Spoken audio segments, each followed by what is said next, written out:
बिस्मिल्लाहिर्रहमानिर्रहीम। अस्सलामु अलैकुम। अभी घर का डॉक्टर में खुश आमदीद कहता हूँ। आज की मेरी इस वीडियो का मौजू है लहसुन के फ़वाइद। मोटापा, दमा, ब्लड प्रेशर, जोड़ों का दर्द, जल्दी अमराज और जिनसी कमज़ोरी के लिए। इसके साथ साथ लहसुन की बू ख़त्म करने के आसान तरीके। चलिए नाज़रीन, चलते हैं इस वीडियो की तफसील की जानिब। जी नाज़रीन, लहसुन के फ़वाइद में सबसे पहला फ़ायदा ये है कि ये ब्लड प्रेशर के लिए अक्सीर है। पेट में पानी पड़ जाने पर बेहद मुफीद है। तासीर के लिहाज से बात करें तो ये खुश्क तासीर रखता है और हाज़म है। रिया यानी गैस और बलगम को ख़त्म करता है। आवाज़ साफ़ करने के लिए मुफीद है। गैंठिया और लकवा को ख़त्म करता है। सर्दियों में लहसुन इस्तेमाल करने से गर्मी पैदा होती है। तिब्बी ख़वास और इलाज। मैदा की रतूबत खुश्क करता है। सुद्दे जो कब्ज़ की सूरत में बन जाते हैं, इसको खोल देता है। आवाज़ को साफ़ करता है। दमा, खांसी, आसाबी अमराज, राशा, फालिज वगैरह के लिए बेहद मुफीद तरीन है। लहसुन कीड़ों को मारता है। बिच्छू और सांप के जहर के लिए मरीज़ को खिलाने पर जहर का असर ज़ायल करता है। डंक के मकाम पर अगर लगाया जाए तो यह दर्द को दूर कर देता है। लहसुन का रस कदरे गर्म करके कान में डालें। कान का शदीद दर्द और कान के फोड़े को फौरी शफा मिल जाएगी।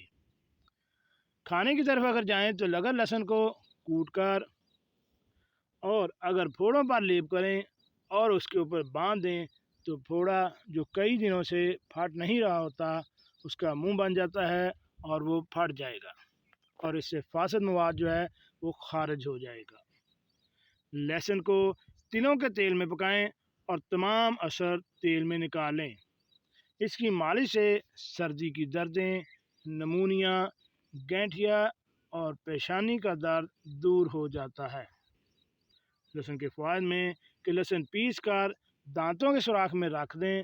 दांत दर्द को फौरी आराम आ जाएगा और कीड़ा भी ख़त्म हो जाएगा। इसके साथ साथ लहसुन पीस कर इसमें 3 गुना शहद मिलाकर खाने से भूख ज़्यादा लगती है। ऐसे अफराद जिनको भूख की कमी का शिकार हैं और वो कोई अंग्रेज़ी दवाई वगैरह इस्तेमाल नहीं करना चाहते, तो इनके लिए ये बेहतरीन टोटका है, क्योंकि शहद मीठा होता है और हर छोटा बड़ा मर्द और औरत इसको पसंदीदा ग़िज़ा के तौर पर इस्तेमाल करता है। इसी लहसुन पीस कर शहद में मिलाकर आप भूख की कमी को दूर कर सकते हैं। चेहरे का रंग सुर्खी माइल निखर जाता है। लहसुन को रगड़ लें और फिर इसमें नुशादर मिला लें। बस यानी फलहरी के सफ़ेद दागों पर लेप करते रहें। इंशाअल्लाह लेप करने से आपके जो दाग बन चुके हैं बर्स यानी फलहरी के, वो भी बिल्कुल ठीक हो जाएंगे। तो अब हम बात करते हैं लहसुन की बू। अब नहीं, वो कैसे नहीं है कि लहसुन को 2 या 3 तोड़ियाँ लेकर इसे 1 गिलास पानी में 10 मिनट तक भिगो दें।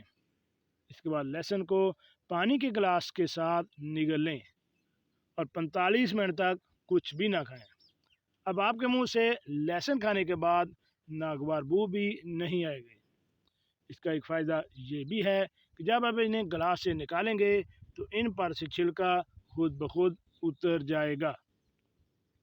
सबसे बड़ी बात, अगर आप लहसुन इस्तेमाल करना चाहते हैं और आप नमाज पढ़ने लगे हैं तो हदीस शरीफ में है कि नमाज से पहले आप लहसुन इस्तेमाल ना करें। हुज़ूर पाक सल्लल्लाहु अलैहि वसल्लम ने लहसुन और प्याज खाकर मस्जिद में आने से मना फरमाया है, क्योंकि इसकी बू से फरिश्तों को तकलीफ़ होती है।